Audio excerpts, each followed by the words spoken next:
سلامونه دوستانو، په دې هیله چې ټول به راته روغ او جوړ یاست. پاکستان د نننۍ لوبې لپاره 11 کسیزه لوبډله اعلان کړه. ټاکل شوې ده چې نن شپه به د افغان کرکټ ملي لوبډلې د درې نړیوالو شلوريزو په لومړۍ لوبه کې له پاکستاني لوبډلې سره مخ شي، چې پاکستاني لوبډلې سره له اوسه ورته 11 کسیزه لوبډله اعلان کړه.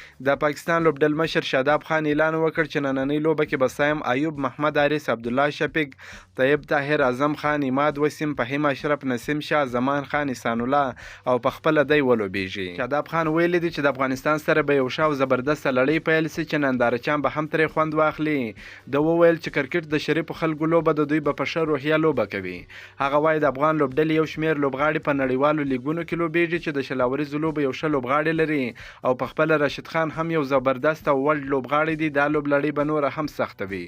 پاکستان د افغانستان پر وړاندې یوه ډېره زبردسته قوي لوبډله اعلان کړې ده، ډېره ځوانه لوبډله اعلان کړې ده. باید افغان کرکټ بورډ هم د دوی په مقابل کې زبردسته بهترینه لوبغاړي وټاکي او زبردسته لوبډله انتخاب کړي. ځوانانو ته چانس ورکړي، وړتیا لرونکو لوبغاړو ته چانس ورکړي چې د پاکستان پر وړاندې ښه ولوبېږي او د پاکستان پر وړاندې بریا خپله کړي. راشد خان هم ویلي دی چې موږ د پاکستان پر وړاندې د لوبې لپاره ډېر ښه تمرینات ترسره کړي دي، پوره چمتو یو، ښه چمتووالی مو نیولی دی. لوبغاړي پوره چمتو دي چې د پاکستان پر وړاندې ښه لوبه ترسره کړي او بریا د افغانانو سي. تاسو هم دعاګانې وکړئ. روژه د دعاګانې ډېر ژر قبلېږي چې افغانستان په دغه لوبه کې بریا خپله کړي او ښه لوبه ترسره کړي. دا لوبه په ګڼ شمېر نړیوالو تلویزیونونو هم په ژوندۍ بڼه خپرېږي. په افغانستان کې د ملي تلویزیون له لارې په ژوندۍ بڼه خپرېږي. په پاکستان کې پی ټي وي، جی نیوز او تماشا هیپ له لارې په ژوندۍ بڼه خپرېږي او په ګڼ شمېر نورو نړیوالو تلویزیونونو هم په ژوندۍ بڼه دا لوبه ورکوي.